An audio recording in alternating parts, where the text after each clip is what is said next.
J'ai marché dans une grosse flaque d'eau.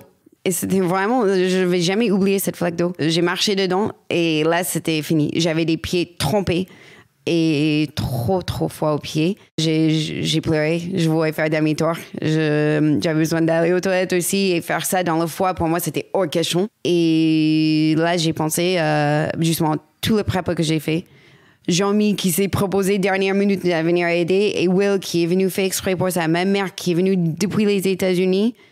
J'avais mon mari et mes enfants qui allaient m'attendre plus loin. J'avais trop de soutien. Et je me dis, si je ne fais pas pour moi, il faut faire pour eux aussi. Ils sont tous là pour moi.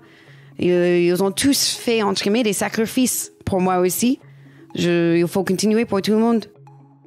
Bonjour à tous, je suis Guillaume Lalu et je suis ravi de vous retrouver dans ce nouvel épisode de Course Épique. Course Épique, c'est le podcast Running et Trail qui vous fait vivre dans chaque épisode une histoire de course hors du commun. Athlète émérite, coureur confirmé ou anonyme passionné, quand la légende d'une course et la destinée d'un coureur se rencontrent, c'est dans Course Épique qu'elle se raconte. Course Épique, c'est un nouvel épisode chaque mercredi, mais c'est également chaque lundi matin un extrait de l'épisode à venir pour bien démarrer la semaine ensemble. Nous avons donc rendez-vous 2 fois par semaine. Et si vous souhaitez suivre notre actualité au jour le jour ou découvrir les coulisses du podcast, je vous donne rendez-vous sur notre compte Instagram courseepique.podcast. J'ai le plaisir de recevoir dans cet épisode une coureuse au doux accent américain, Christine Selman. Après avoir pratiqué à bon niveau la piste et l'heptathlon dans une université américaine, Christine connaît malheureusement une blessure que son entraîneur va négliger au point de l'aggraver et d'écœurer Christine qui va alors renoncer à sa passion pour la piste pendant 3 ans. C'est en 2011 que Christine vient s'installer en France et l'année suivante qu'elle se lance sur le format marathon. Longtemps adepte du simple plaisir de la sortie longue plutôt que de celui de la compétition, Christine découvre il y a 2 ans seulement le trail. Après sa participation à l'UT4M en 2022, elle acquiert la certitude que son grand défi de 2023 sera la TDS. Une édition 2023 de la TDS qui se révélera marquée par des conditions météo dantesques qu'elle va partager avec nous aujourd'hui. Mais je ne vous en dis pas plus. Christine va vous raconter tout ça bien mieux que moi. Bienvenue dans notre nouvel épisode de Course Épique. Dantesque. Bonjour Christine. Bonjour Guillaume. Bienvenue dans ce nouvel épisode de Course Épique. Je suis ravi de te recevoir aujourd'hui à la maison. Merci, je suis contente d'être là aussi. Christine, on enregistre cet épisode le 15 septembre. Il y a 1 an, jour pour jour, il y a une personnalité sportive majeure de son sport qui annonçait sur les réseaux sociaux son retrait de la compétition à l'âge de 41 ans. Est-ce que tu sais de qui il s'agit ? Non, je sais pas. Super connu, un sportif de 41 ans. Moi, ça m'a beaucoup ému. Il y a eu des larmes. Même ses plus féroces concurrents ont eu des larmes dans les yeux. Mais non. Une petite balle jaune, un joueur de tennis. Ah ouais. Roger Federer, ouais, tu suis pas le tennis. Ah bah oui, mais ça je connais, mais... Ça fait 1 an pile qu'il a annoncé qu'il allait arrêter sa carrière après 24 ans et 20 grands chelems et 103 titres. Voilà. Ok. Est-ce que tu savais qu'il avait un timbre et une pièce à son effigie ? C'est la première personne vivante en Suisse qui a un timbre et une pièce de monnaie avec son visage. Je ne savais pas du tout. Incroyable. Bah oui. Bon. Heureusement, on fait pas match épique, on parle pas de tennis. Aujourd'hui, on va parler de course à pied. Christine, avant qu'on parle plus particulièrement justement de ton parcours sportif, est-ce que tu pourrais te présenter ? Mais la contrainte, c'est que tu ne peux pas me parler de sport. Donc, qu'est-ce que tu peux dire aux auditeurs qui ne te connaîtraient pas de toi, de ton parcours et tu n'as pas le droit de parler de sport pour l'instant? Ok, bah, du coup, pour commencer, je suis américaine. Parce que quand même, il y a des gens qui me suivent sur le réseau qui ne savent pas encore que je suis américaine. Ça veut dire que ils pensent que je dois faire beaucoup de fautes en français. Ils ne savent pas pourquoi. Voilà, c'est pour ça. J'ai 34 ans depuis peu de temps. J'ai 2 enfants de bientôt 7 et 5 ans et demi. Très rapprochés, oui, je sais. Courage. Ouais, merci. Et tu as quitté la région parisienne il n'y a pas longtemps? Depuis 2 mois, du coup, on s'est installé à une petite ville qui s'appelle Novelez, qui est située à côté du lac de Aiguebelette, juste à côté de Chambéry. Et le truc qui est drôle, c'est pas moi qui voulais partir. Moi, j'étais bien à Paris, mais finalement, je suis très bien là-bas aussi. J'adore faire à manger. C'est vraiment gros passion dans la vie. Ta spécialité, si tu nous invites chez toi et que tu veux nous épater, tu vas faire quoi? Alors, j'adore faire plein de tartinades. Du coup, j'adore l'apéro. Ouais. Bon point. La base. Et sinon, des lasagnes maison, mais à ma façon, qui veut dire que c'est le recette de ma famille. On n'utilise pas la béchamel. On utilise la base de ricotta, le fromage ricotta. Okay. C'est trop bon. Et sinon, j'adore faire les currys. Ok. Voilà. J'ai faim. Il est 10h50 et j'ai faim. Ouais. Tu as goûté à beaucoup de sports dans ton enfance. Je crois que c'est une pratique qui est assez courante aux États-Unis, donc où tu as passé une bonne partie de ta vie et tes premières années. Quel sport avait le plus tes faveurs quand tu étais plus jeune? Est-ce qu'il y en a un qui se détachait ou difficilement? Je dirais le hockey sur gazon. Parce que, en fait, j'avais commencé le foot très jeune âge. Je pense que j'ai commencé à 4 ans. Et bon, 4 ans, on suit tous le ballon en groupe. C'est pas vraiment du foot, mais j'ai changé pour le hockey sur gazon à un moment. Et en fait, c'est un peu similaire au niveau des bases de foot, sauf que du coup, tu tapes la balle. Et j'avais vraiment kiffé. Et vraiment, c'est le sport que j'ai fait à l'école pendant 5 ans. Je jouais même en hiver, du coup, comme le foot, quoi. Tu peux jouer à l'intérieur. Après, c'est différent parce que c'est 5 versus 5. Et c'était vraiment chouette. Et le softball.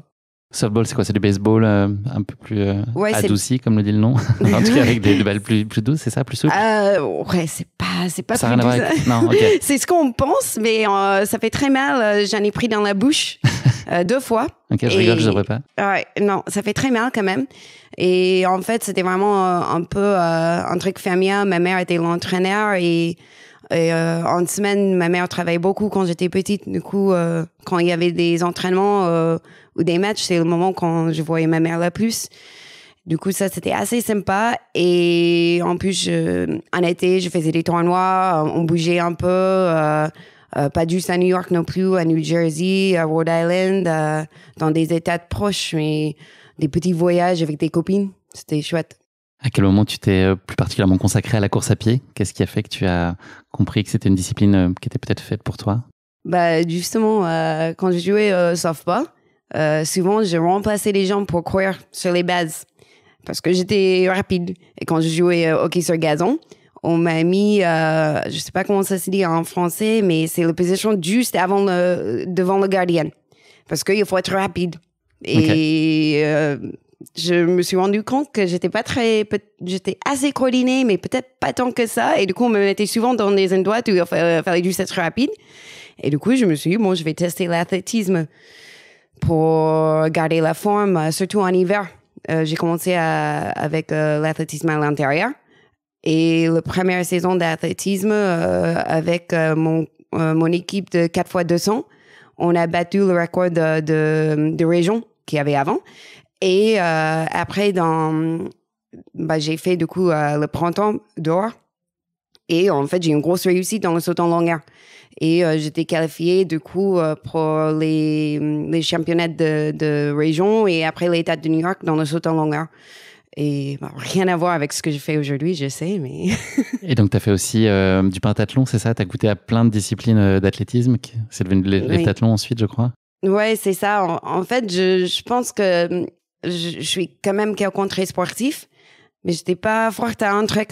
J'étais pas vraiment... c'est pas comme on m'a vu faire quelque chose et on s'est dit « Ah ouais, Christy, elle est vraiment forte, ça, c'est ça. » C'est juste j'étais bonne à un peu tout. Du coup, j'ai touché à tout. Et le pentathlon, du coup, pour mon entraîneur d'athlétisme, c'était fait pour moi, quoi. Genre, j'étais assez bien à toutes les disciplines. Qui était donc... il y avait quoi? Longueur, hauteur, c'est ça? Des haies? 400 mètres, c'est ça? Ou 800 mètres peut-être? Le poids? Les haies, c'était 100 mètres. Après, si tu continues à l'université, ils ajoutent des disciplines dans le 800, par exemple. Et j'allais même tester le javelot? Le javelot. Ah, j'avais adoré le javelot. Et en vrai, le lancer de poids aussi... même si ça se voit pas aujourd'hui, j'étais un peu plus costaud à l'époque. Et ouais, le lancer de poids. Et non, j'allais tester le pole vault. Ah, sur la perche? La perche, ouais. Mais je me suis blessée juste avant de tester.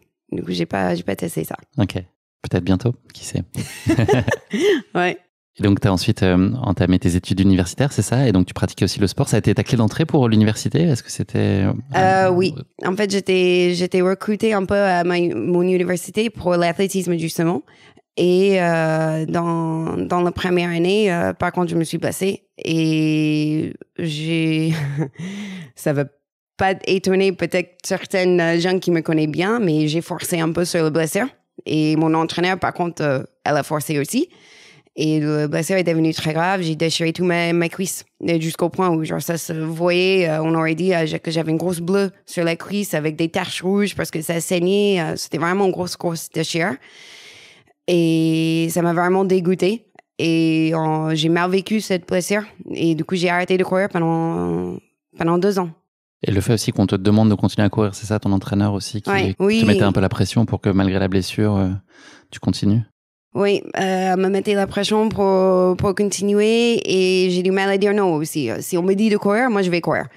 Et je sais pas, ça m'a dégoûté, ça m'a fait mal. Et je pense que même aujourd'hui, je garde des souvenirs de ça où je ne force pas. En vrai, je force peut-être beaucoup, mais pas sur les blessures. Ça m'a marqué. Pour comprendre, le système universitaire, c'est comme l'équivalent d'un sport-études, c'est-à-dire que le sport est vraiment central dans le cadre de tes études et tu es tenu d'avoir des résultats ou d'être assidu sur les cours, ou est-ce que c'est annexe au parcours scolaire classique?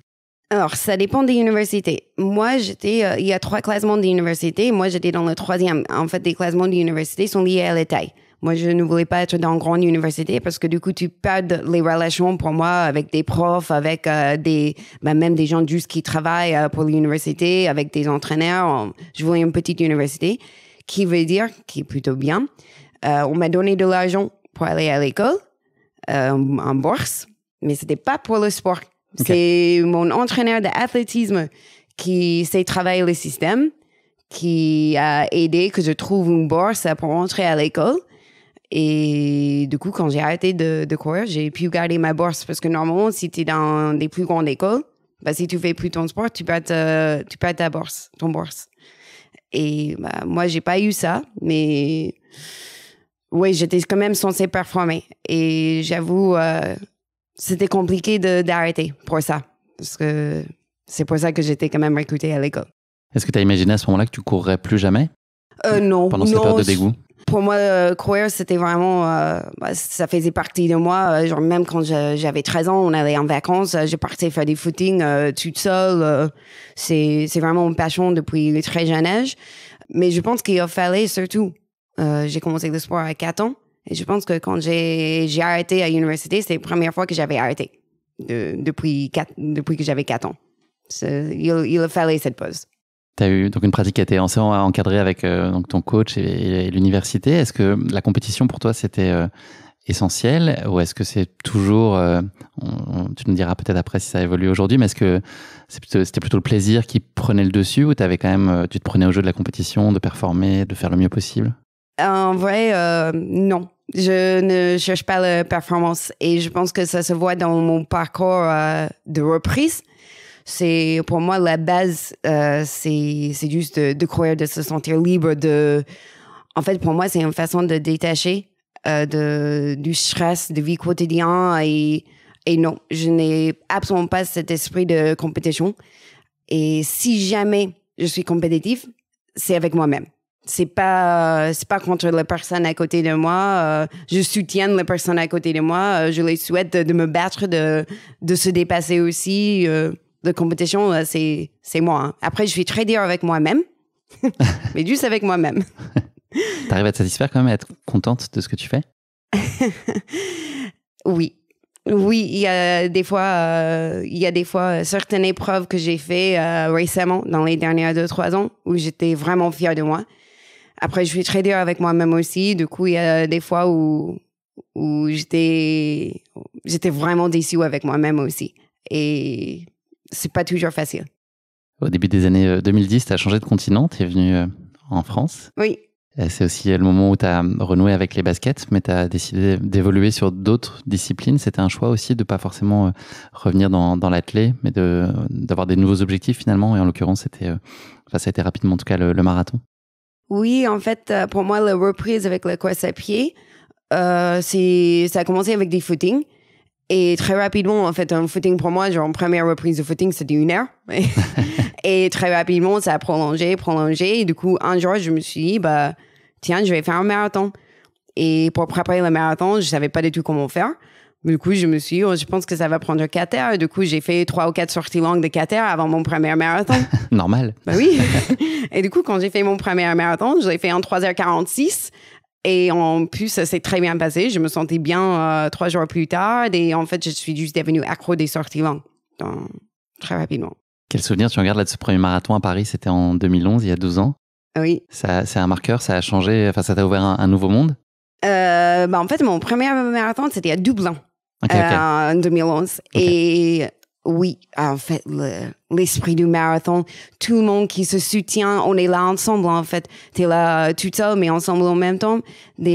C'était 2 jours avant Halloween. Du coup, il y avait plein d'enfants qui donnaient des bonbons pendant le parcours. C'était juste magnifique. Et les Irlandais, juste trop sympa. Et j'ai kiffé l'ambiance. Et... T'as voulu de la Guinness plutôt sur le bord de la route ou pas? Non, mais juste après. Okay. J'ai fini avec une copine direct. On est allé boire un Guinness. Je me suis endormie sur la table. Mais... Avant ou après la bière? Pas non. Mais du coup, j'ai kiffé cette ambiance de marathon. Et en fait, pendant les 8 ans à suivre, j'ai juste continué à faire un marathon par an. Donc, tu avais une approche très loisir, en fait. Enfin, loisir, si on peut dire. Les marathons, faut pas minimiser ce que c'est. Mais en tout cas, il n'y avait pas l'idée d'aller plus loin, d'enchaîner les courses, de multiplier les distances et autres. C'était plutôt un plaisir. Un objectif par an, c'était suffisant. Ouais, et l'objectif, en vrai, c'était juste... Je pense que je courais autour de 100 km par semaine, mais j'avais pas de Strava, j'avais pas un montre. Moi, je jugeais mes sorties avec des trucs pour le parking. Pour payer le parking, il y a l'air qui est écrit. Okay. Du coup, je partais et de temps en temps, je faisais tour au bois de Vincennes. Je sortais du bois, je regardais l'air et je savais combien de temps ça faisait, mais je savais pas les distances. Ça, oui.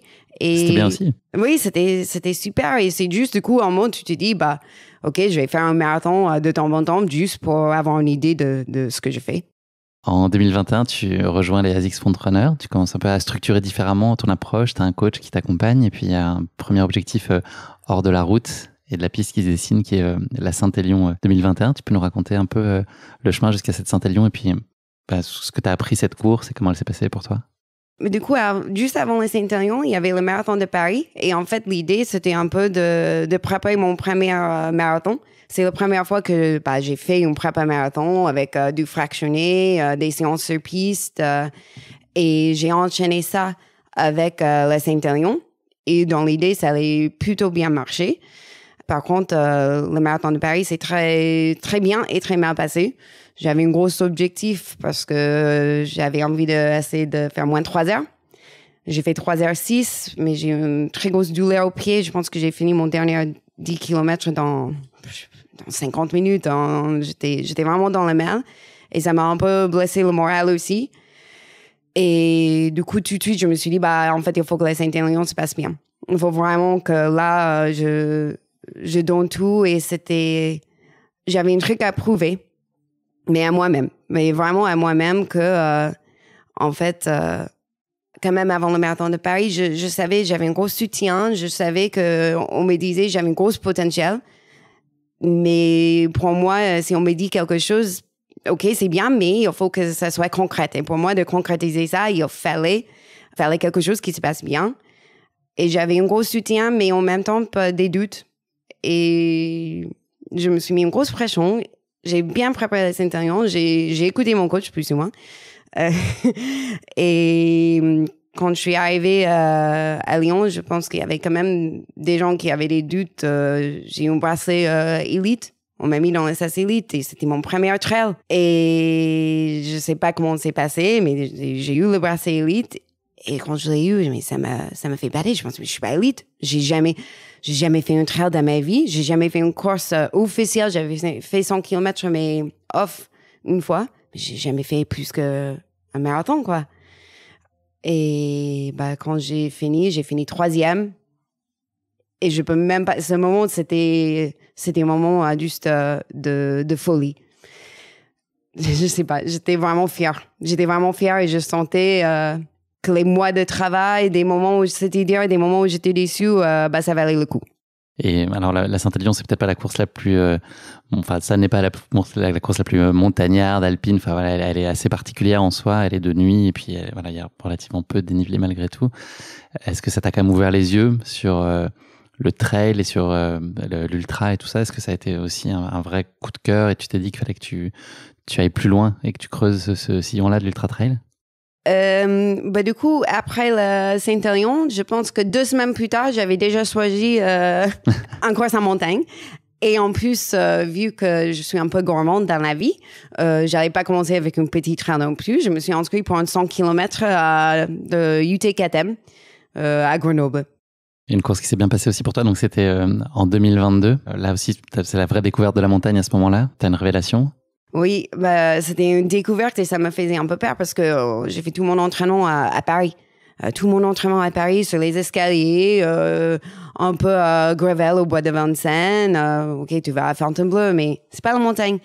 Du coup, de faire une première course en montagne, 100 km, je sais pas rien. Tu vois les dénivelés, c'était juste en dessous de 6000. Et ça me faisait très, très, très peur quand même. C'est pas évident pour une première, mais c'est très bien passé. Tu as gagné la course? Oui. On peut le dire? Oui, j'ai gagné la course. Il faut quoi pour toi pour qu'une course elle soit réussie? C'est quoi les ingrédients? Qu'est-ce qu'il faut réunir? Prendre du plaisir. En vrai, pour moi, une course, c'est réussi si y a de bonnes sensations. J'aime bien aussi quand je me sens pas cassée à la fin. Ce qui veut dire pas que j'ai pas tout donné. Parce que quand même, tu peux tout donner et te sentir cassé, mais pas en fait, cassé aussi, pour moi, c'est moralement. C'est dans la tête. Parce que la fatigue, c'est pas toujours physique non plus. C'est énormément dans la tête. Et moi, j'aime bien quand tu finis une course et en fait, t'as eu le sourire de début à la fin. Tu vas avoir des moments durs. Même les 100 km à Grenoble, c'était la meilleure course de ma vie. C'est sûr. J'ai eu le sourire du début à la fin. Ça veut pas dire que j'ai pas eu des moments difficiles. J'en ai eu. Mais quand même, dans les moments difficiles, tu arrives à être content. Et là, c'était une vraie réussite. Est-ce que tu pensais à tes qualités, justement, peut-être physiques et mentales aussi? Parce que tu l'as dit, sur 100 km, ça peut pas être un plaisir constant. Tu as l'air de bien le vivre. En tout cas, dans le cas de cette course-là, tu l'as très bien vécu. Parce que tu as aussi un mental hyper positif, une attitude très positive de ta pratique, dans ta pratique.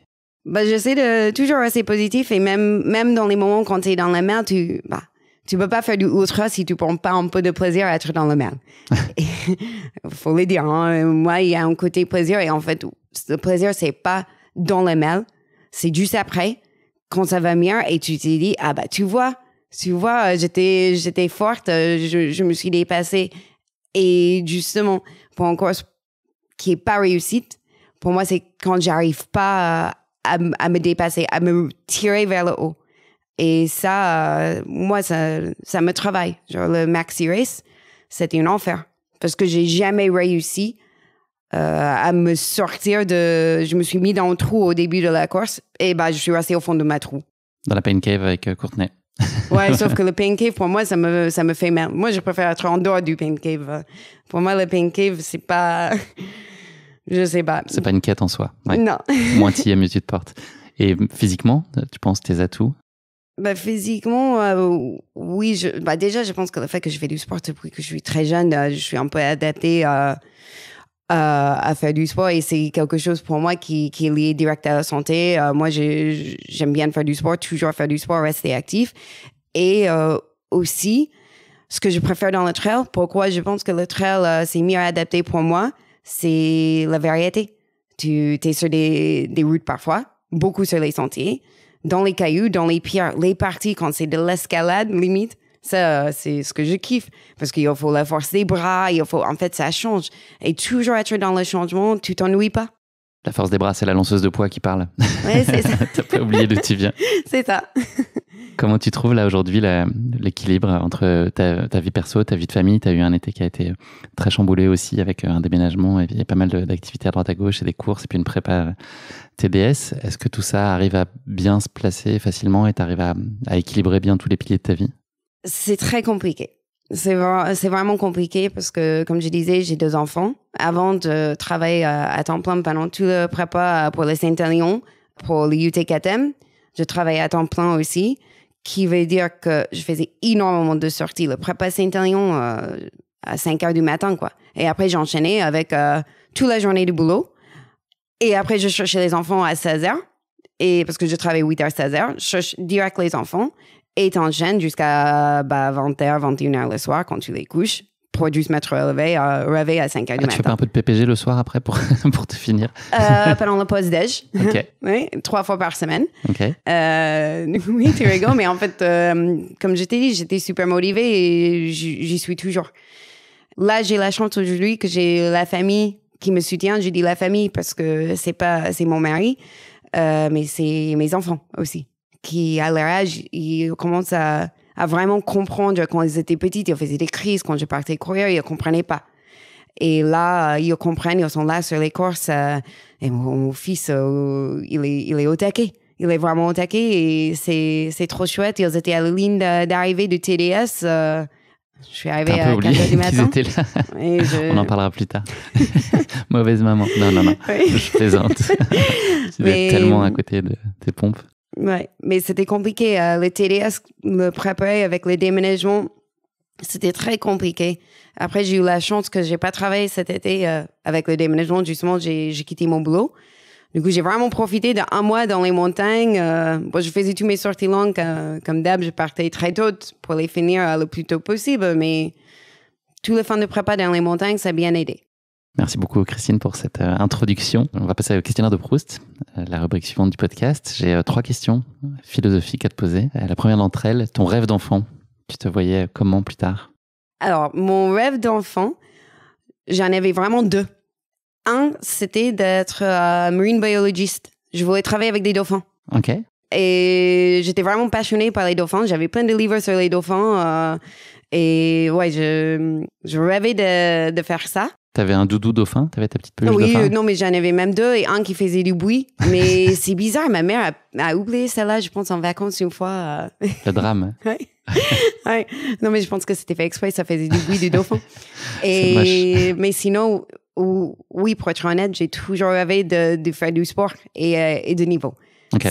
Sauf que j'étais jamais assez bonne à un sport, en fait. Et ça m'a travaillé quand j'étais petite. Je faisais du ski.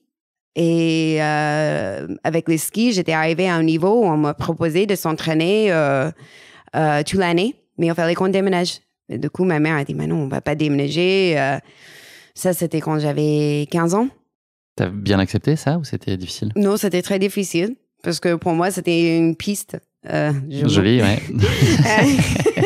C'était une piste, du coup, pour faire cette rêve. J'adore le sport. Je regardais toujours les sports à la télé. J'ai fait mes études dans le commerce du sport. Et je rêvais vraiment de faire un sport à un niveau. J'aurais jamais rêvé, j'aurais jamais pensé que j'allais me retrouver en France à faire du trail plus tard dans la vie, mais...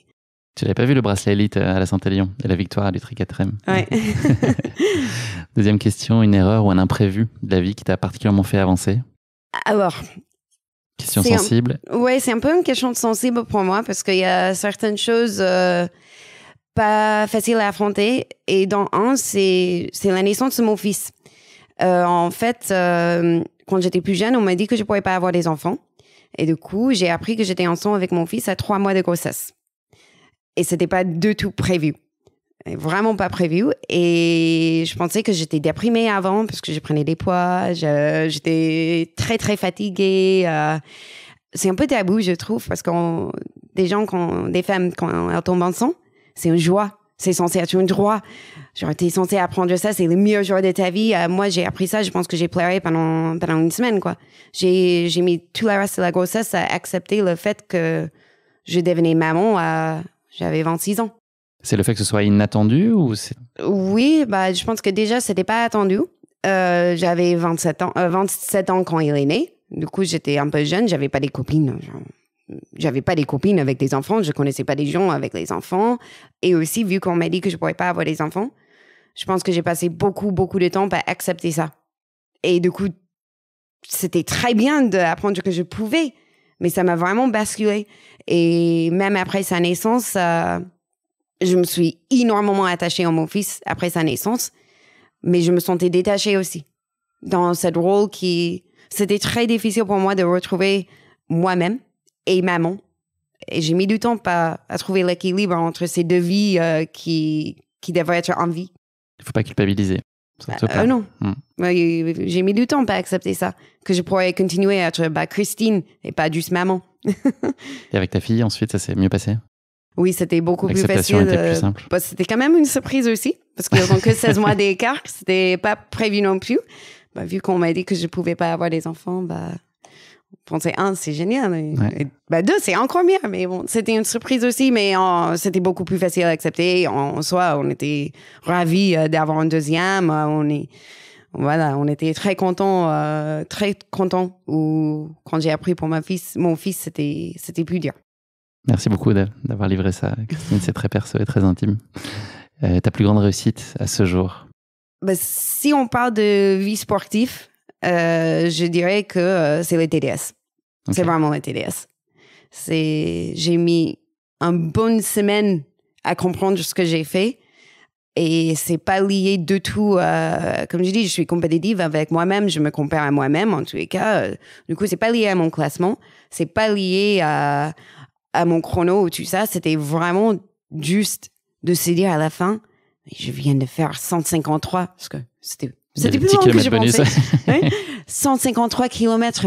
J'ai traversé les montagnes. Quand tu finis ça et tu vois ce que ton corps a fait, ton cerveau a fait, ce que tu as vécu, parce que nous, en plus, on a vécu... Vous avez une belle édition, vous avez été gâtés. Oui, on était super gâtés. J'adore ces genres de surprises. C'était l'épreuve la plus difficile de ma vie, sans doute. Ça tombe bien, tu vas nous la raconter aujourd'hui. Elle a été épique. Je vais justement présenter la course très brièvement pour les auditeurs. Donc, l'acronyme TDS correspond à la trace des Ducs de Savoie. Elle se tient à l'occasion de la semaine UTMB Mont-Blanc à Chamonix fin août.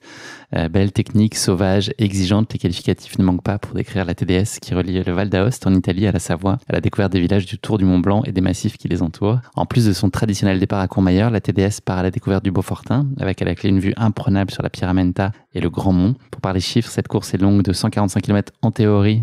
Il y a des kilomètres bonus cette année et compte 9100 mètres de dénivelé positif. Vous étiez 1649 sur la ligne de départ cette année, avec l'espoir de rallier l'arrivée place du Triangle de l'Amitié à Chamonix. Seuls 998 coureuses et coureurs y sont parvenus, soit 39% d'abandon. Je ne connais pas les stats des années d'avant, mais j'imagine que c'est plus élevé que précédemment. La course, elle se gagne habituellement entre 18 et 19 heures chez les hommes, selon les conditions, et 22-23 heures chez les femmes, alors que les derniers bouclent, eux, la course en près de 44 heures, qui est le temps maximum que la barrière horaire autorise, 44h10 pour être très précis, puisque vous partez à 23h50. Cette édition 2023 a été marquée par des conditions qui ont été particulièrement hostiles, tu vas nous en parler. L'organisation ayant activé le kit grand froid et mauvais temps sur la course, en plus du traditionnel matériel obligatoire. Ça, quand tu reçois le texto kit grand froid activé ou mauvais temps, là, c'est jamais très bon, ça. Non. ça fait jamais trop plaisir. Dans une semaine de canicule, tu reçois ça, tu comprends rien. Ouais, et après, c'est le rush dans le magasin de sport de Chamonix pour trouver tout ce qu'il faut, les pantalons de pli et autres réjouissances. Voilà pour la TDS. Maintenant, il y a un passage que tu connais dans l'épisode et dans le podcast qui s'appelle La question qui pique. Donc voilà, c'est le petit moment qui chatouille. Je te l'ai dit, la TDS, et tu le savais, c'est l'acronyme des traces de Duc de Savoie. On va pas parler de Savoie ni de ta voix, puisque peut-être pour les auditeurs qui ont l'ouïe un peu fine, ils auront reconnu que tu avais doublé Courtenay. Tu m'as accordé ce plaisir-là de doubler Courtenay, pardon. C'est rare de doubler Courtenay d'ailleurs en course, on peut pas la doubler. Je ferai jamais encore. Hein. En tout cas, au micro, tu l'as doublé et c'est déjà pas mal. Donc on va ni parler de sa voix, ni parler de ta voix, on va parler de voix, tout simplement. Voilà ma question, c'est un vrai faux. Est-ce qu'il est possible pour un être humain de chanter si fort au point de briser un verre avec sa voix?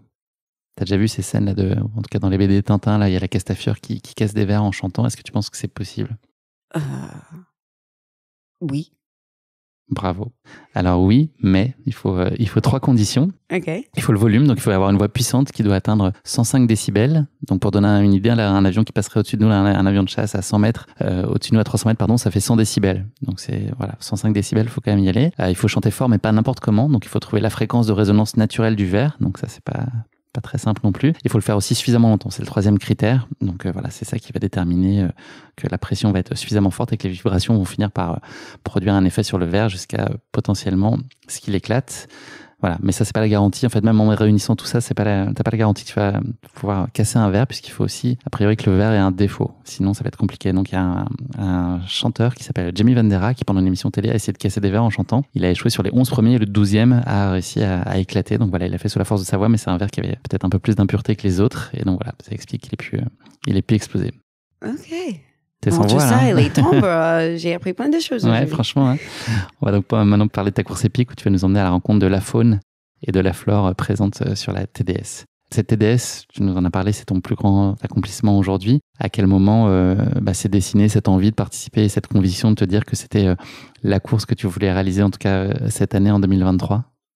Du coup, quand j'ai fini le UTKM, et je pense que j'étais sur le podium, et je sais pas, je me suis dit, tiens, il faut que je fasse plus long. Parce que j'ai envie, comme j'ai dit, je suis gourmande, hein, il faut faire un peu plus long, il faut toujours plus. Hein. Du coup, moi, j'ai pas des Running Stones, j'ai rien. Et du coup, j'ai vu le TDS, il n'en faut pas. Du coup, je pense 3 semaines après le UTKM, je fais le TDS. Et j'attendais avec une impatience. Je me suis inscrite 3 minutes après l'ouverture des inscriptions. Et c'était fait. Mais j'avais juste envie de faire plus long, plus haut. Me pousser un peu plus. Tu l'as expliqué tout à l'heure, donc ton été, il a été pas mal perturbé pour notamment des raisons personnelles. Comment elle s'est structurée ta prépa malgré tout? Est-ce que tu as fait des choses différemment de ce que tu avais pu faire jusqu'à maintenant? Est-ce que le fait d'avoir un terrain de jeu aussi qui était plus montagnard que la jolie butte Montmartre à Paris, ça t'a aussi aidé dans la prépa? Qu'est-ce qui a été différent? Ça a tout changé. Ça a vraiment tout changé parce que déjà, en fait, j'ai fait le UTKM cette année, mais je l'ai pas fini. J'étais première, deuxième dans la course et j'ai abandonné au kilomètre 60. Mais en fait, je me suis dit, c'est pas ça l'objectif et j'étais crevée. Les déménagements, la fin d'école pour les enfants. En plus, on avait un mariage. C'était compliqué. C'est bien d'arriver à se dire ça. Oui. T'as l'air très sereine par rapport à la décision et voilà. Zéro regret. C'était en fait de continuer. Je pense que j'aurais mal vécu la fin de la course. Et t'aurais mis en péril ta TDS probablement. Et le suite du prépa, parce que du coup, j'ai fait quand même 60 km avec 3000 et j'ai pu enchaîner juste après, le week-end d'après, je pense. J'ai fait une sortie de 6 heures. J'ai pu faire des séances côtes dans les montagnes, des séances que j'ai jamais fait. Par exemple, 4 fois 30-30, mais tu continues à monter. Du coup, 30 secondes sprint, 30 secondes marche active, à monter, ouais. Mais tu continues à monter. Non, c'était 4 fois 10 fois ça. Je fais des séances de côte de 4 fois 15 minutes en côte. Tu peux pas faire ça ici, 15 minutes. Et je pense que le plus gros week-end que j'ai fait, c'était une sortie de 6 heures enchaînée avec une sortie de 8 heures. Avec du dénivelé, je pense que j'ai fait 5000 dans le week-end en dénivelé. Ça, tu peux pas faire à Paris. Est-ce que la lassitude ou le doute, il peut avoir sa place dans ta prépa, ou est-ce que tu arrives à être très constante dans ta motivation, dans ton envie, ou est-ce qu'il y a des matins, tu sais un peu moins pourquoi tu te lèves? Disons que j'ai un très bon intuition, qui veut dire que pour moi, si j'ai un doute aussi, le doute est vrai. Et j'ai déjà eu des doutes, et quand j'ai un doute, ça se passe pas bien. Et en fait, ça se voit dans ma vie perso, avec plein de trucs, mais aussi dans... T'as un bon instinct? Oui, j'ai un très bon instinct.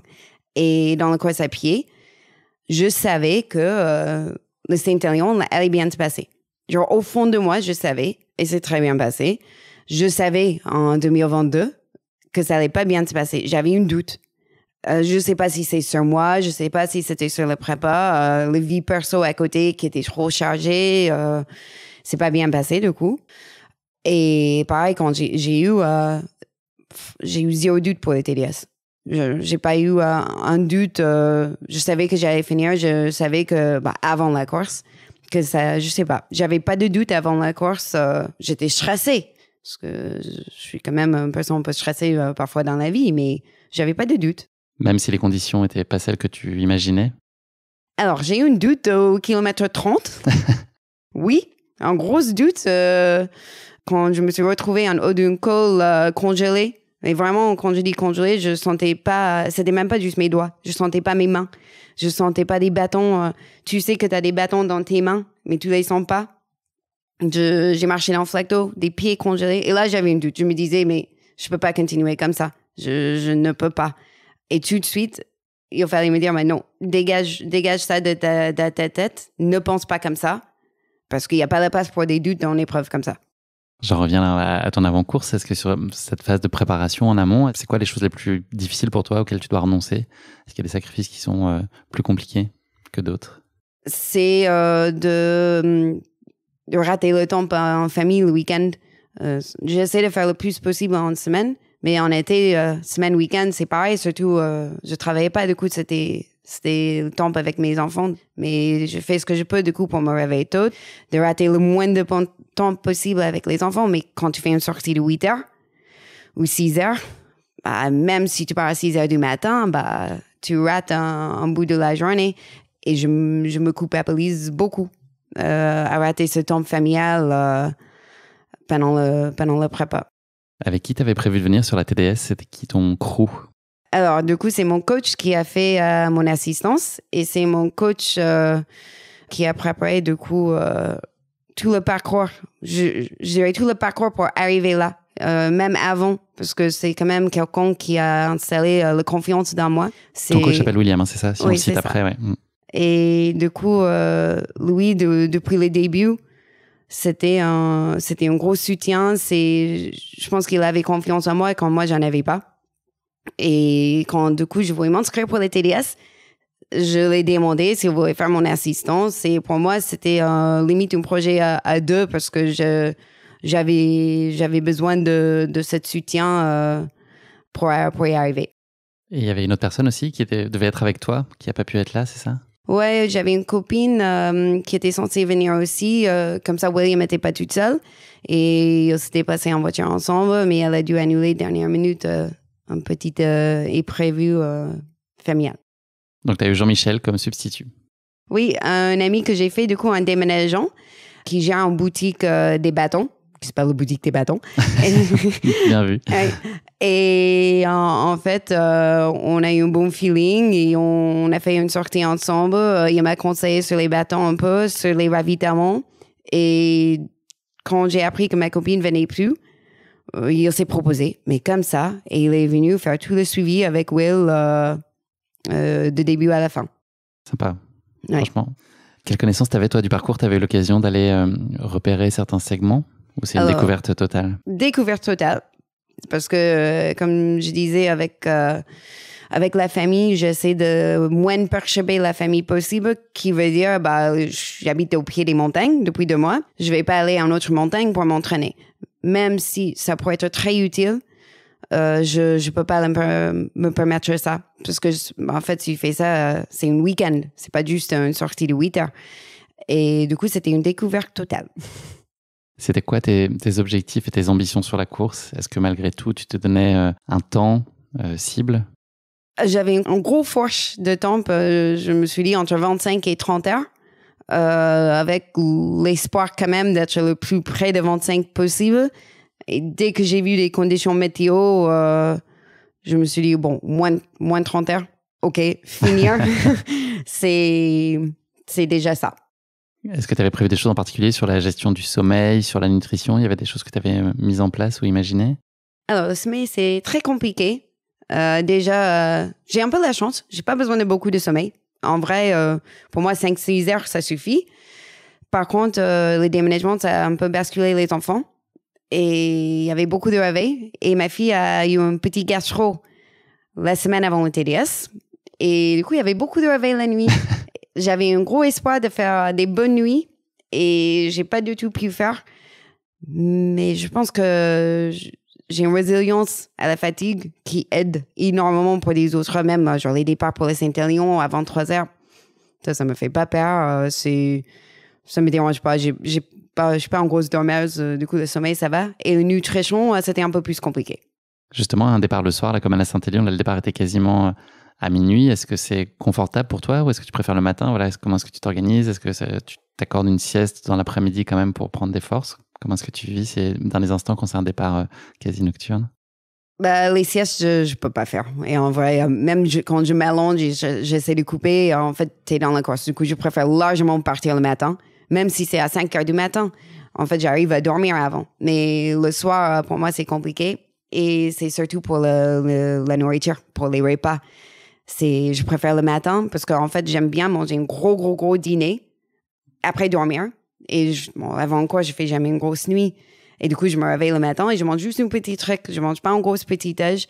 Mais le fait de manger le gros dîner la veille, moi, ça m'aide. Et de départ le soir, je sais pas comment gérer. En vrai, j'ai beaucoup de mal à gérer le repas le soir avant une course, quoi. On est le lundi 26 août 2023, on est à Courmayeur en Italie. Ça y est, t'es sur la ligne de départ. Comment tu te sens? Est-ce que tu es prête à affronter les conditions? Là, ça y est, tu les as face à toi et tout ce que tu pouvais fantasmer se concrétise devant toi. Est-ce que tu te sens bien armée ou il y a de la place pour un peu de fébrilité quand même? Il y avait beaucoup de place avant d'arriver à Courmayeur, mais dès que je suis arrivée là-bas, non. J'étais soulagée, j'étais bien. En vrai, c'est vraiment le moment que je kiffe d'une course, c'est d'être toute seule sur une ligne de départ. J'ai pas besoin de parler avec des... En fait, j'aime bien être dans ma boule et j'étais contente. J'avais accepté que on allait être dans le froid, qu'il allait neiger, que, bon, il y avait la pluie, la boue, et on allait peut-être pas voir tous les views dont on m'a parlé, magnifiques dans les Alpes. Et non, j'étais vraiment bien. J'étais vraiment bien arrivée sur la ligne de départ. Et comment tu sentais les gens autour de toi? Est-ce qu'il y avait un peu d'appréhension générale ou l'ambiance était plutôt joviale? Non, franchement, c'était une super ambiance. Je parlais avec deux filles, un d'Irlande et l'autre d'Écosse. Et pareil, les deux étaient très détendus aussi. Je pense que ça a aidé. Si tu parles avec des gens stressés, ça va te stresser aussi. Je parlais avec ces deux, un qui est une maman aussi. Et il y avait une super ambiance. Non, des gens autour de moi étaient assez détendus aussi, bizarrement. Tu nous en as parlé tout à l'heure, donc là, les 30 premiers kilomètres n'ont pas été très simples. On peut même dire qu'ils ont été très compliqués jusqu'au col de la Tuile. Est-ce que tu peux nous raconter là ce début de course en quelques mots? Le départ, déjà, je vais en parler parce que ça m'a agacé. On part pour une course de, on va dire en moyenne 35 heures, à peu près. Dès le départ, je sens les mains sur mon dos, des gens qui me poussent. Un des filles, la fille irlandaise, elle est tombée. Et du coup, moi, je l'ai marché dessus. Je suis tombée aussi. On aurait dit un départ de 5 km. Ça m'a dégoûtée. Je comprends, tu peux être compétitif. Tu veux peut-être essayer d'aller un peu devant parce qu'à un moment, on va arriver sur les singles. Mais c'est bien après. On a beaucoup de temps. Et du coup, ça m'a travaillé pendant moins de 5 ou 6 kilomètres. Hein. Et en plus, ça m'a ouvert le genou. Je pensais, je voulais faire toute la course sans me baisser. Et non, du coup, ça m'a travaillé un peu. Et après, ça allait. Pendant un moment, ça allait. J'avais accepté, comme je dis, que j'allais être dans le froid. La nuit, ça me dérange pas. J'aime bien courir de nuit. Du coup, c'était pas un problème. Par contre, au bout de 20 kilomètres, j'ai commencé vraiment à avoir froid. Et 25 km, c'est là où je perdais vraiment la sensation. On arrive sur un col. Et cette col, c'était trop dur. La boue était tellement épaisse. Je sais pas comment j'aurais fait sans bâton déjà. Parce que c'est que le deuxième course que je fais avec des bâtons. Et tu faisais 3 pas en avant. Merci Jean-Mi et la boutique du bâton. Je suis pas très à l'aise avec les bâtons. Mais là, c'est quoi? J'ai eu des bâtons dans ma main de début à la fin. Je les ai même pas rangés. Vu que ça glissait en descente, en fait, j'ai appris comment descendre avec les bâtons et bref, du coup, ça a beaucoup aidé. Mais cette côte, cette montée, j'arrêtais pas de glisser en arrière. Et comme je disais tout à l'heure, en fait, je sentais plus mes bâtons, mais de tout dans mes mains. Je suis arrivée en haut, il y avait un ravitaillement. J'arrivais pas à sortir mes bâtons parce que j'arrivais pas à appuyer sur les boutons. J'arrivais pas à sortir mes gourdes pour les remplir. J'avais plus d'eau, mais je pouvais rien faire. Et vraiment rien faire. Et en fait, à ce moment, c'était plus juste mes mains. Genre, mes bras marchaient plus. Genre, je marchais plus. Mon corps ne fonctionnait pas. J'étais congelée. Il faisait à peu près -1 degré, c'est ça? La température était négative. Oui, on était dans les températures négatives.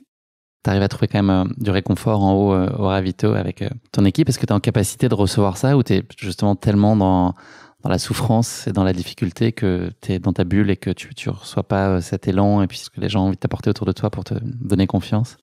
Ça fait toujours énormément du bien de voir des visages que tu connais. Ça m'a fait énormément du bien aussi qu'ils ont aidé à enlever mes bâtons parce que j'arrivais pas. Mais je pouvais pas rester avec eux. En fait, j'étais à 2 doigts de pleurer. Et je savais si je commence à pleurer devant eux, c'est pas bon signe. Du coup, il fallait partir. J'ai pas traîné. Je pouvais pas rester devant eux. J'avais besoin de partir. Donc, tu es parti assez vite, mais assez vite aussi, tu t'es posé des questions de faire demi-tour, en fait, de un peu chercher le sens de tout ça et de la complexité des conditions. Qu'est-ce qui t'a permis de t'accrocher, en fait, et puis de continuer là où ça aurait été peut-être plus simple, enfin, certainement plus simple de faire demi-tour? Ouais, j'ai marché dans une grosse flaque d'eau. Et c'était vraiment, je vais jamais oublier cette flaque d'eau. J'ai marché dedans et là, c'était fini. J'avais les pieds trempés et trop froid aux pieds. Et ouais, là, j'ai pleuré. Je voulais faire demi-tour. J'avais besoin d'aller aux toilettes aussi et faire ça dans le froid. Pour moi, c'était hors question. Et là, j'ai pensé, justement, tout le prépa que j'ai fait. Jean-Mi qui s'est proposé dernière minute de venir aider et Will qui est venu faire exprès pour ça. Ma mère qui est venue depuis les États-Unis. J'avais mon mari et mes enfants qui allaient m'attendre plus loin. J'avais trop de soutien. Et je me dis, si je fais pas pour moi, il faut faire pour eux aussi. Ils sont tous là pour moi. Ils ont tous fait, entre guillemets, des sacrifices pour moi aussi. Il faut continuer pour tout le monde. Et tu as continué et tu as, pas comme souvent en ultra, il y a des moments où ça va mieux. Après avoir pensé toucher le fond, on arrive à trouver un moment avec un nouvel élan. Toi, ça a été notamment dans les descentes. Ça a été des bons moments globalement pour toi tout le temps dans la course et notamment la descente qui va jusqu'à Bourg-Saint-Maurice au kilomètre 51. Ouais, tu retrouves des vraies sensations de plaisir à ce moment-là, c'est la première fois? C'est ça. Après ce moment, quand je me suis dit, on continue, je peux pas m'arrêter. Assez rapidement, on a trouvé une descente et là, j'ai tout lâché. Et j'étais vraiment bien. Et ça Flying Christine. Ouais, c'est ça. Et normalement, en plus, je suis un peu hésitante dans les descentes. Bon, un peu, mais pas trop, parce que c'est comme ça que j'arrive à tomber tous les temps. J'ai pas trop peur. J'y vais en tous les cas, j'y vais à fond. Et même si je tombe, jusqu'à là, je me suis toujours dit, au pire, tu vas ouvrir un genou, tu vas te faire mal aux mains, mais je sais pas, j'ai pas peur de me blesser, forcément. Peut-être, je devrais. Et même là, avec des conditions qui étaient quand même pas simples et tout ça, techniquement, j'imagine que ça devait être particulièrement compliqué. C'était compliqué, mais en fait, j'ai compris, je sais pas comment, mais j'ai compris comment utiliser les bâtons en descente. Et du coup, je plantais des bâtons devant moi. Et il y avait pas mal de fois, je sentais que je glissais. Et je pense que sans des bâtons, je serais tombée. Mais j'avais compris comment faire. Et la descente, c'est juste... je pense que si tu me vois en descente, tu dois penser que je suis folle. J'étais mort de rire. J'ai une sourire. Vraiment, c'était trop bien. Une nouvelle course qui démarre pour toi. Oui. Donc, tu arrives à la base vie qui est à peu près au kilomètre 50. Tu décides de t'accorder du temps dans les bases vie. Tu as vraiment envie de profiter, de tout remettre un peu à niveau. C'est quoi les choses qui sont essentielles pour toi à faire dans ces moments-là là, sur les bases vie? Te changer. Vraiment, pour moi, c'est ça qui m'a motivé le plus à arriver jusqu'à là. J'avais besoin de me changer. C'est repartir au sec, des pieds surtout. Parce qu'en fait, même si les descentes, ça a réchauffé mes pieds, ça reste trempé. Et ça commence à faire un peu mal quand t'as des pieds mouillés. Du coup, j'avais besoin de me changer et je commençais à avoir faim pour autre chose qu'un bar ou des petits gommes. Du coup, le fromage et les touques et la soupe, tout ça fait beaucoup de bien. Tu repars ensuite sur une partie du parcours qui est un peu moins intéressante, qui a été aussi détournée en partie, je crois, à ce moment-là. Donc, il y a un passage de route qui est peut-être un peu moins palpitant à vivre. Oui, c'était pas super intéressant. Par contre, je me suis fait une copine. En fait, c'était la fille de l'Écosse de début qui je l'ai retrouvée et ça fait passer cette partie un peu plus facilement parce qu'on parlait et on a même fait une partie du montée ensemble. On continuait à parler et on s'aidait. Toi, tu as des douleurs qui ont commencé à poindre à ce moment-là, là, au tibia? Ouais, j'ai dû laisser du coup la fille partir. J'ai dit la fille, je me souviens pas de son prénom.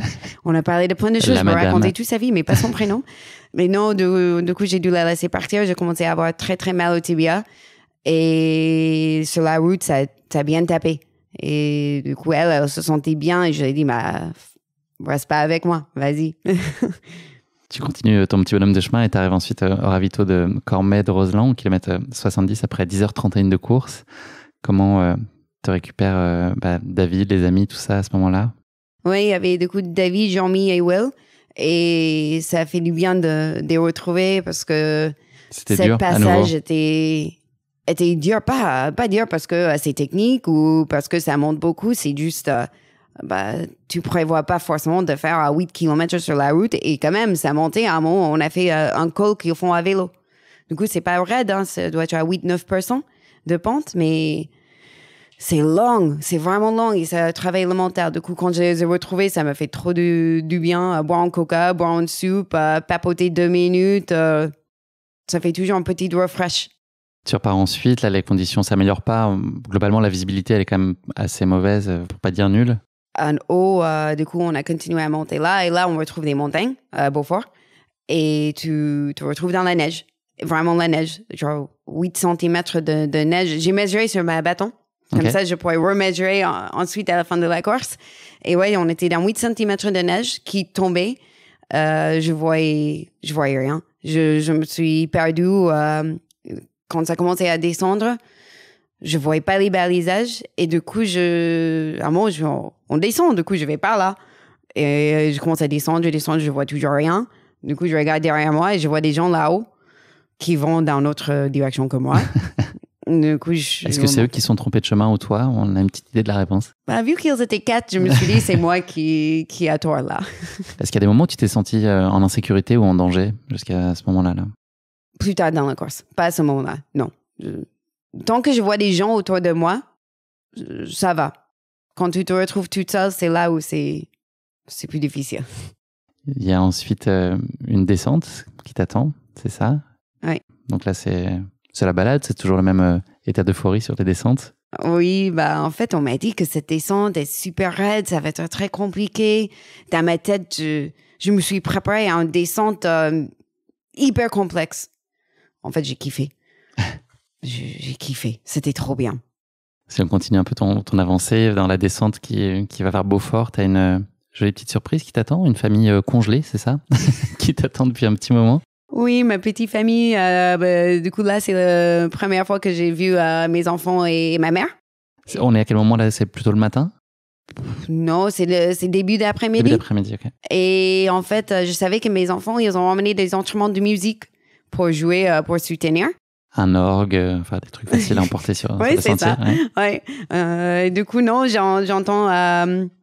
j'ai entendu le couche de vache, mais bon, vu qu'il y a des vaches partout, t'as un petit doute. Et après, j'entends le tambourine. Là, je me dis, tiens, j'entends fille qui crie. Je connais cette voix. Et en fait, ils étaient là, planqués dans la montagne pendant 2 heures à m'attendre. Et ça m'a touché énormément. Ouais. Ah ouais, non, mais ça... Le meilleur des gels. Oui, c'est ça. Et pareil, en fait, eux, ils attendent 2 heures. Moi, je les vois 2 minutes. Mais je pense qu'ils vont jamais comprendre à quel point, pour moi, ça m'a touché. Ça m'a fait tellement du bien. C'était génial. T'as fait tellement de bien que t'as appuyé sur le champignon ensuite, et à tel point qu'il y a des coureurs qui t'ont dit d'aller moins vite, c'est ça? On t'a dit, ils étaient jaloux de ta vitesse ou c'était pour te prévenir du risque? Ou peut-être les deux, je sais pas, mais j'ai eu deux messieurs qui ont dit, non mais attention, ralenti. Et là, c'est super glissant. Et un des messieurs, quand il m'a dit que c'est super glissant, je regarde, mais en fait, j'étais dedans. Et c'est cette sentier qui est très glissant, qui ressemblait énormément à un sentier, du coup, que depuis que j'ai déménagé, je fais au quotidien. Et j'ai eu 0 doute. En fait, il n'y a pas la place pour le doute. Il faut, surtout en descente, il faut juste y aller et il ne faut pas avoir peur. Et je n'ai pas eu peur et je me suis dit, quand il m'a dit de ralentir, limite, ça m'a donné envie d'aller plus vite. Et tu sens pas une perte de lucidité quand même, parce que tu as quasiment 100 km dans les pattes à ce moment-là. C'est pas plus difficile pour toi de faire ces efforts en descente et d'avoir cette appréhension que tu envoies valser et de te faire confiance, non? Je pense que ça, c'est le but des ultras. C'est, même si ça se comprend pas, non, à ce moment, en fait, la fatigue était pas là. Les gens étaient là, au rendez-vous. C'est là où tu te dis, l'entraînement, ça vaut le coup. Tu arrives ensuite à Beaufort, on est au kilomètre 97, il y a une nouvelle surprise qui t'attend? Oui, j'avais, c'est une très bonne copine et la fille qui gère notre groupe ASICS. Je savais qu'elle était là pour le week-end, mais pas du tout qu'elle allait venir me voir pendant le parcours. Comme d'hab, ça me touche énormément de croiser. On va la citer, c'est Fran, c'est ça? Oui, c'est Fran. Donc oui, ça t'a touché qu'elle soit là? Oui, ça fait énormément du bien. Et après, je rentre dedans, je retrouve Will. J'ai remangé une soupe que j'attendais depuis des kilomètres en plus. Là, tu es dans la conviction que ça va continuer de bien se passer et que quoi qu'il en soit, quel que soit le temps que ça prendra, en tout cas, tu arriveras à aller au bout. Il n'y a aucun doute possible. Ouais, non, là, en plus, vraiment, la descente était tellement bien passée. Le fait de voir ma famille, Fran et tout, j'étais sur un nuage à ce moment. Ça s'est passé vraiment bien. J'étais vraiment au top. Parce que moi, j'ai reçu des gens dans le podcast là, au moment de la TDS qui m'ont expliqué avoir pris aucune seconde de plaisir pendant les quelques 22-23 heures de course que ça a duré pour eux. Tu avais l'impression d'être la seule à vivre ça aussi avec enthousiasme. Comment tu retrouvais les autres coureurs là, dans les base views, dans les ravitaux? Est-ce que tu sentais du découragement ou il y avait des gens aussi qui étaient raisonnablement frais? Non, je pense qu'il y avait plus de gens qui sont quand même dans le mal et je peux pas expliquer pourquoi moi, j'étais pas autant dans le mal, mais je pense aussi que vu que j'ai peu d'expérience, j'adore les découvertes. Et même si c'est pas des conditions idéales, quand tu regardes mon parcours, j'avais quand même 2 fois la Saint-Élion dedans. Je fais les Maxi Cross à Bouffemont ici à Paris, que j'avais gagné aussi. Je fais des trails des châtaignes. Non, c'était pas l'Imperial Trail l'année dernière. Il faisait pas si beau que ça. Et du coup, j'ai pas cette expérience des montagnes où il fait super beau, t'as des views et tout ça. J'ai pas pris goût vraiment de ça. UTKM, oui, mais donc il n'y avait pas de déception finalement? Non, pas trop. Un peu, du coup, faut que je refasse le TDS un jour pour voir, en fait, autour de moi, mais... Ta famille t'attend ensuite à Autlus après 17 heures de course. Et là, c'est la première fois où tu décides à regarder le classement. C'est quelque chose que tu t'étais interdit ou en tout cas qui était vraiment secondaire jusqu'à maintenant. Est-ce que tu es surprise de ta position à ce moment-là? Oui, j'avoue, j'étais très surprise parce que on m'a un peu dit que ça se passait bien. Et quand j'étais du coup avec Fran, elle a parlé à un moment même du fait que genre top 10 et en fait j'étais quand même je suis quand même un peu fatiguée, du coup j'ai capté ce qu'elle me disait mais pas trop et du coup je me suis dit en tous les cas si on parle de ça je vais regarder. Et donc tu étais 11e à ce moment-là, c'est ça? Oui. C'est quoi ton intuition là, sur la fin et le dernier tiers de course? Est-ce que tu as l'impression que tu as livré l'essentiel du combat ou est-ce que tu as l'impression qu'il y a encore un gros chantier devant? Moi je pensais dans ma tête que le plus dur était fait. Je me suis dit 100 km derrière moi, la fatigue je connais, ça va aller. Le parti qu'on m'a dit était le plus complexe c'est passé et que ça va être difficile, mais je pensais vraiment que le plus dur était derrière moi. Et on était dans le 3e tir de la course et que du coup c'est bientôt la fin. Il reste beaucoup, mais c'est bientôt la fin. Mais en fait pas du tout. Alors, personne n'avait mis de Génépi dans tes flasques, mais tu as quand même eu des hallucinations. Tu as commencé à avoir des choses un peu en mouvement. Bah oui, à un moment, j'ai vu une caillou qui me faisait une sourire. Et c'était trop marrant. J'allais m'arrêter pour prendre une photo, mais j'avais la flemme de sortir mon téléphone. Du coup, je continue. Tu aurais été déçu par la photo, je pense. Ouais. Je suis pas sûre qu'il y avait le sourire dessus. Ouais, j'aurais aimé prendre une photo. Mais du coup, juste après, j'ai vu un graffiti de Banksy sur un arbre. Et c'est cool que quelqu'un a fait ça dans les montagnes. Et je l'ai reproché, en fait, c'était juste une tache. Et là, je me suis dit, je pense pas que le caillou, en fait, me faisait une sourire. Tu continues, donc c'est toujours compliqué. La nuit commence tranquillement à approcher. Il recommence à faire particulièrement froid. Et voilà, le contexte au ravito suivant est plutôt glacial. Il y a beaucoup de coureurs en souffrance. Tu en parlais tout à l'heure, mais là, tu le constates une fois de plus. Oui, en fait, j'ai une bonne surprise encore. J'ai croisé une amie qui a décidé de faire un petit balade nocturne dans les montagnes et venir me voir. Ça m'a fait encore beaucoup de bien. Et du coup, il était à un ravitaillement. Et je rentre dans ce ravitaillement, on aurait dit un hôpital de guerre. Il y avait personne avec des sourires, même pas des bénévoles, tout le monde dans le mal. Je pensais, je peux pas rester ici. Ça fait bader. Mais vraiment, c'est même pas juste qu'il y avait pas d'ambiance, c'était triste. C'était vraiment triste.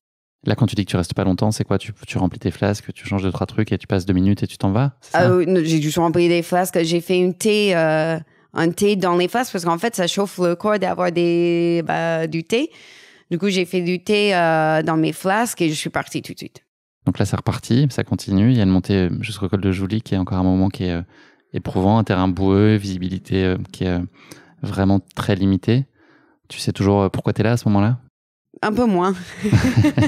Un peu moins. Et ce moment, en fait, c'est pas... j'ai l'impression que j'ai plutôt bien géré ce montée. Ça allait toujours. Par contre, je pourrais pas aller plus vite parce que je voyais pas des balisages. Et j'avais vraiment peur de me perdre. Et là, j'étais toute seule. Je voyais personne autour de moi. Et oui, c'est quand même... Il n'y a pas de place pour du découragement? Ouais, en fait, ça a commencé à travailler un tout petit peu le moral parce que tu t'es dit, je pensais pas que le col était si haut que ça. C'était quand même un peu plus haut. Tu vois pas des balisages. Et pour moi, c'était angoissant. Vraiment, en fait, j'étais à cette étape où il fallait juste trouver un balisage. Ça m'a rassuré tout de suite. Mais il faut partir et trouver la prochaine balisage. C'était compliqué. Tu vas croiser ensuite à nouveau des amis. Toute la vallée s'est donné rendez-vous là pour suivre ta course, là, j'ai l'impression, Christine. J'ai recroisé David. Et puis il y a Maya et Thomas ensuite, deux amis à toi que tu vas retrouver plus tard sur le parcours.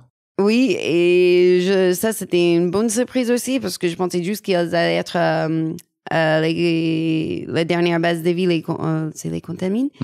Et en fait, ils étaient venus un peu plus loin dans la forêt. Du coup, ça a fait beaucoup, beaucoup de bien. Là, quand tu es dans la difficulté, c'est quoi tes solutions? C'est de te mettre en mode robot, d'essayer de débrancher le cerveau et de pas réfléchir en fait, et de pas te questionner, vraiment de faire un pas après l'autre. Comment est-ce que tu gères ça? Est-ce que tu découpes en micro-objectifs, comme on l'entend souvent, de raisonner ravito après ravito? C'est quoi tes clés un peu pour continuer à trouver de l'élan? Alors, il y en a deux, c'est vraiment couper la course. J'ai coupé toute la course. C'est ça, c'est étape par étape. Et c'est juste là, il faut arriver à les Contamines. Après, il faut arriver en haut de col de Tricot. Après, ensuite, il faut continuer comme ça. Et avec l'autre, j'avoue, je suis un peu bavard. Et j'aime bien, quand tu es dans la mer, je trouve que ça fait du bien de parler avec quelqu'un. Et ça fait Quand il penser... y a quelqu'un. Quand il y a quelqu'un. Et s'il n'y a pas quelqu'un, c'est pas une question que je me parle toute seule. Hein. J'ai déjà fait. Hein. Donc, tu vas continuer jusqu'à la dernière base vie au Contamine, donc au kilomètre 129. Ça fait déjà 22h34 que tu te fais cette petite balade. Mais c'est pas fini encore. Tu dois te retrousser les manches pour un dernier gros morceau qui est le col du Tricot. Mais tu as l'étoffe, bien sûr, pour y arriver sur ce col du Tricot. C'est un gros morceau de bravoure, ça aussi, non? J'ai sous-estimé cette col. Dans ton compte rendu, tu as marqué « Je vis un enfer ». C'est ce que j'ai lu sur ce passage-là. J'ai vraiment... je retire pas ça. Hein. J'ai vécu un enfer. Je pense que c'est la fatigue aussi. Mais j'ai vu, parce qu'il y avait... c'est pas un ravito, c'est juste où il check... le dossard, enfin, c'est un passage de scan. Ouais. Et je voyais la lumière d'en bas. T'avances. Et la lumière est de plus et plus loin. Mais vraiment, c'était un jeu des yeux. Ouais. Mais j'étais jamais plus près. Et en vrai, il y avait juste un moment où, en fait, j'étais pas loin. Mais entre le bas et ce moment, quand j'ai eu le clic et je me suis dit, OK, je suis bientôt là, j'étais jamais plus près. Ça finissait pas. T'arrives finalement au sommet et là, tu reçois bien mieux qu'une médaille ou qu'un t-shirt de finisher, du vrai coca. Tu l'attendais depuis longtemps? Ah oui, parce que c'est bien les démarches de pas utiliser des bouteilles et tout ça, mais du coup, au UTMB, ils font du soda stream avec le sirop de Pepsi. C'est pas 100% pareil qu'un coca. Et là, il y avait une C'est pas si mal, moi, j'ai trouvé sur la MCC, j'ai pu goûter, je trouvais ça pas mal, mais c'est beaucoup plus court et tout. Enfin, j'imagine que les attentes sont pas les mêmes quand on est éprouvé bien plus que je sais plus l'être. Oui. Non, et là, il y avait un bénévole en haut. Il m'a expliqué qu'il y avait beaucoup de gens qui étaient dans le mal en arrivant là-haut. Je pense que j'ai passé 10 minutes là-haut à boire mon coca avant de repartir. Comment est-ce que se passe la fin de ta course ensuite jusqu'à Chamonix? Tu peux nous raconter ces derniers kilomètres et puis l'arrivée dans Chamonix où tu retrouves ta famille? Est-ce que tu as un souvenir très clair de ça ou est-ce que c'est un peu nébuleux et tu es dans un état second? C'était vraiment là, c'est le moment le plus robot, machine, avance, mais sans réfléchir. Et en plus, j'ai beaucoup marché juste après le col de Tricot. Pendant quelques kilomètres, c'était beaucoup de marche, c'était une descente, mais tibias, en fait, le col de Tricot, j'avais l'impression que mes tibias allaient craquer en deux. Et vraiment, j'avais une douleur, mais impossible à gérer. Et du coup, la descente, ça tapait. Et je me souviens pas trop. J'ai traversé un pont de Songe. Je me dis, il y a un pont de Songe ici, mais je suis où? Un chemin avec des cordes. Et en plus, on m'a dit que la montée était finie, mais en fait, non. Et je sais pas, je comprenais rien. Je comprenais rien qui s'est passé à ce moment. Mais vraiment, c'est tout flou. Tu retrouves ensuite ta famille à la toute fin, à l'arrivée dans Chamonix? Oui, là, par contre, je suis arrivée aux Auches. Le dernier ravitaillement, comme je dis, étape par étape. Il fallait arriver là et après, tu te dis, c'est bon. faut aller jusqu'à Chamonix. Et là, je me suis remis à courir vraiment. Dans ma tête, j'étais à 4 au kilo, je pense. J'étais à 7 en vrai, je pense. Mais vraiment, j'ai fait tout ce que j'ai pu pour courir le plus rapidement possible jusqu'à l'arrivée parce qu'il fallait retrouver tout le monde, il fallait finir et arriver en Chamonix. Je vois de loin ma mère, mon fils et ma fille en première, les 3. Et j'ai commencé à crier les noms, mais ils ne captaient pas. J'arrivais même pas à lever mes bras pour signer. J'étais... Au bout. Ouais, j'étais au bout. Et donc, ta fille, en tout cas, t'a accompagnée jusqu'à la ligne d'arrivée. Bah, du coup, arrivé au niveau de ma fille, je l'ai pris avec moi. Et ça, je me souviens de dire, viens. Sauf qu'en fait, je sais pas, j'ai un peu oublié. Et il fallait juste aller jusqu'au bout. Elle est encore là-bas, tu sais. Ouais. Faut que tu ailles la chercher. Ouais, je sais, je me suis couchée tout de suite, j'ai oublié la prendre avec moi. Mais non, j'avoue, j'ai vu une vidéo après de mon arrivée et ma fille, 5 mètres derrière moi, je me la honte, quoi. Je l'ai pas attendue, je l'ai battue, quoi. Mais... Tu as bouclé donc ces 153 km en 28 heures et 22 minutes, donc 10e féminine, 94e au scratch. C'est la fierté donc qui prend le dessus à ce moment-là ou c'est l'épuisement et tu as juste envie d'aller te mettre au lit? Oui, j'avoue, la fierté n'était pas tout de suite. Là, j'étais vraiment pas bien. J'arrivais plus à... Je pense que je réfléchissais plus. Genre, mon cerveau était fini. J'avais froid, j'avais besoin de me changer. En fait, je pensais juste à prendre ma douche. Et j'avais même pas faim, mais on a essayé de me faire manger. Et ça me donnait des nausées, j'arrivais pas. Je pensais juste à être au chaud, en fait. Pour donner les résultats de la course à nos auditeurs, donc c'est Marilyn Nakache qui l'a emporté chez les femmes en 23h37 devant Fiona Porte et Flavie Brunel.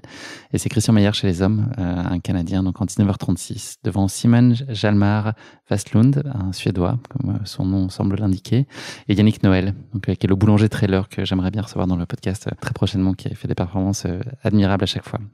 Est-ce que c'est ta course la plus dure à ce jour? Je pense que tu as un peu répondu à ça tout à l'heure, mais est-ce que tu avais déjà connu un tel état de dépassement physique et psychologique? Est-ce que tu soupçonnais que ça puisse être à ce point-là?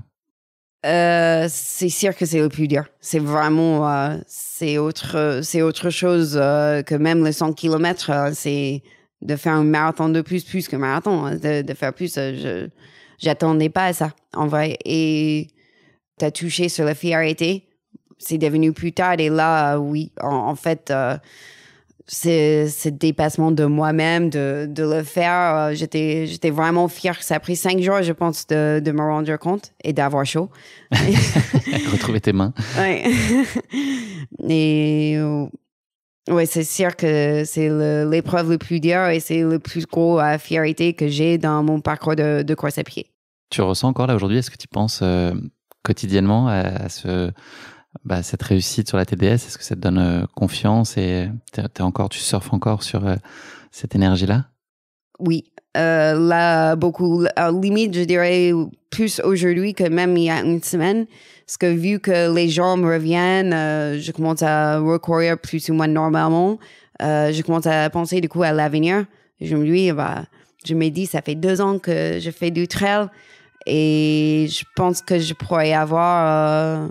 un avenir un peu sympa dans le trail et bon, sans trop se mettre en pression ni des gros objectifs. Je sais pas, comme j'ai dit, je veux prendre du plaisir en première, mais j'ai hâte de me remettre une dossard et je pense que c'est une distance assez similaire.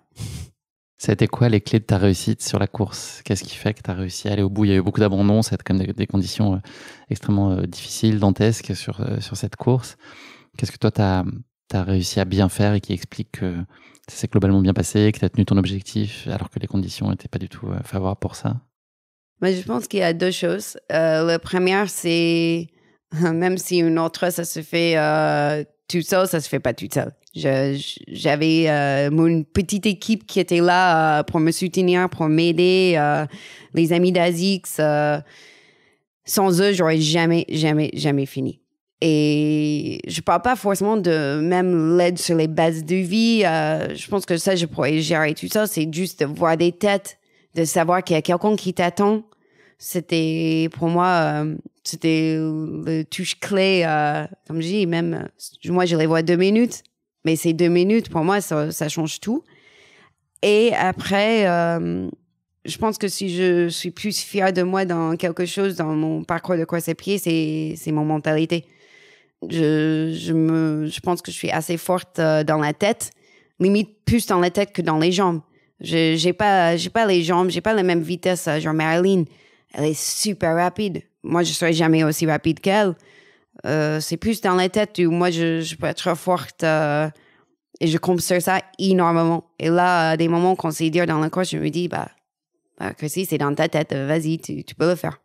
Est-ce que tu changerais quelque chose dans ta course? On part du principe que tu peux pas changer les conditions météo. Est-ce que sur les choses que toi, tu contrôles, est-ce qu'il y a des choses que tu aurais fait différemment? Qu'est-ce que tu as finalement appris aussi pour la fois d'après?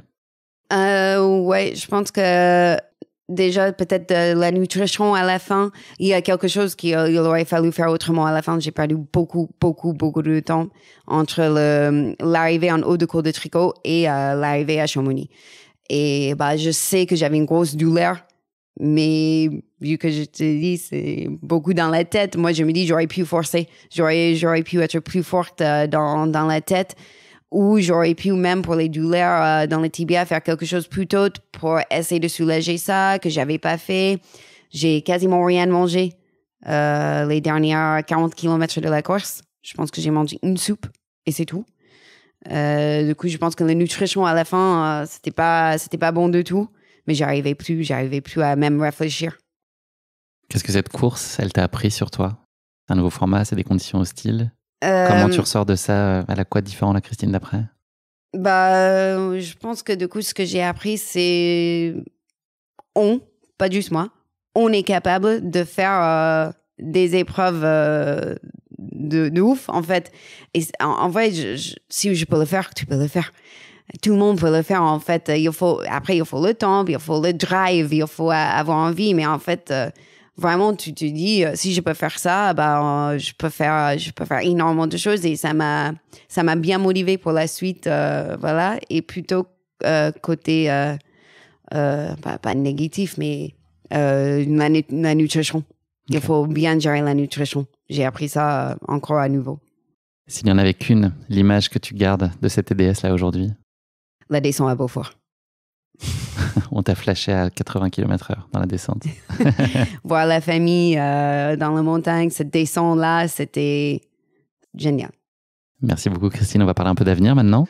On a compris l'envie du dossard d'après. Elle est déjà là. Est-ce que tu sais où ce sera? De quoi tu as envie? Je pense que je vais me mettre à la chasse des Running Stones ou sinon... Faut se dépêcher pour 2024. Oui, je sais. Mais et si c'est compliqué pour 2024, ça sera pour 2025. Et comme je dis, je suis jeune, j'ai le temps, c'est pas très grave. Et puis il y a plein d'autres courses aussi. Du coup, normalement, j'ai déjà un gros objectif qui est fixé. C'est le Restonica Trail en course l'été prochain. Et j'y vais avec une copine. Elle va se mettre sur, je pense que c'est 69 et moi sur le 110. Et on s'est fixé cet objectif ensemble. Du coup, ça va être un gros objectif pour l'année prochaine. Et je refais le Saint-Élion parce que jamais 203. Est-ce qu'on peut imaginer qu'il n'y aura pas de neige sur la Restonica l'été prochain? A priori, on est bien, non? Si moi je fais une course, on ne sait jamais. Parce que je pense que c'est moi qui ramène la neige. Oui. C'est plutôt, je pense que la Saint-Élion, on va avoir un canicule cette année. Voilà. Normalement. Oui. À plus long terme, est-ce qu'il y a un défi sportif dont tu rêves? Est-ce que tu l'as déjà imaginé? Est-ce que tu l'as peut-être déjà réalisé? Alors, j'ai un rêve un peu bizarre. Parce que moi, j'aime bien les défis on-off. J'aime bien... une fois, j'avais couru de Bordeaux jusqu'à Saint-Emilion pour acheter 5 bouteilles de vin. J'ai couru 58 km pour acheter du vin et j'ai trouvé ça génial. Et j'ai toujours rêvé de courir jusqu'à Barcelone. OK. En partant de où? Depuis chez moi, okay. Où ça se trouve. OK. Voilà. Et ça serait long, ça serait un truc qui se fait en étapes, bien sûr, mais c'est un rêve. Ça doit faire 10 ans que j'avais l'idée en tête. Et je sais pas pourquoi Barcelone. Les tapas. Probablement. Oui. Je te propose de conclure cet épisode, non pas avec le mot de la fin, mais avec le motto de la fin. Est-ce que tu aurais une devise à partager avec nous, Christine? Ouais, c'est une phrase que je pense tourne beaucoup en ce moment, et c'est j'y vais, mais j'ai peur. Tu connais la source de ça? C'est dans les bronzés fond du ski, je crois.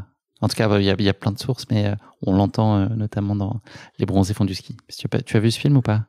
Non, mais ok, mais je savais pas du tout. Ouais. Je te retrouverai l'extrait. Merci Christine, c'est déjà la fin de cet épisode, 1h20, un peu plus. Voilà, j'ai pas vu le temps passer. Merci de nous avoir fait vivre Merci cette à toi. TDS. Ça a été dantesque, on peut le dire. Et puis pour une première sur une telle distance, tu as connu à la fois un baptême du feu, mais surtout un baptême de glace et de neige. Voilà, ça a eu un joli petit cocktail. Bravo pour ta résilience et d'avoir bravé les éléments sur ces 145 km qui en sont devenus un peu plus. Toi qui as commencé le trail, tu l'as dit il y a très peu de temps, il y a 2 ans. C'est très prometteur. Et puis ce qu'on comprend aussi, c'est que tu places le plaisir avant tout au cœur de ta pratique et puis de ce que pourrait devenir ta trajectoire sportive. Donc garde ça, c'est très beau à entendre. Je te souhaite beaucoup de bonheur pour la suite des aventures. J'espère qu'on aura le plaisir de se croiser bientôt sur les sentiers, mais sans moufle, sans cagoule. Parce que là, c'était pas possible à la TDS. De toute façon, je pourrais pas te reconnaître si tu avais une cagoule. Mais voilà, j'espère qu'on risque de se croiser probablement à la Saint-Élion. Donc, j'espère qu'on aura des conditions plus clémentes. Moi aussi. Et merci à toi aussi. C'était chouette. C'était un plaisir. À bientôt, Christine. À bientôt. Merci d'avoir écouté cet épisode. Si vous l'avez écouté jusqu'ici, c'est qu'il vous a probablement plu. Alors n'hésitez pas à noter le podcast et rédiger un avis sur votre plateforme d'écoute favorite. C'est essentiel pour soutenir ce travail indépendant. Cela ne vous prendra que quelques secondes et ça change beaucoup de choses pour le podcast. Et pour être sûr de ne manquer aucune course épique à venir, n'oubliez pas de vous abonner sur votre plateforme d'écoute. Merci encore infiniment pour votre soutien, votre fidélité et vos chaleureux messages que je lis et auxquels je réponds avec un immense plaisir. S'il vous plaît, continuez. À très bientôt pour une nouvelle course épique, évidemment.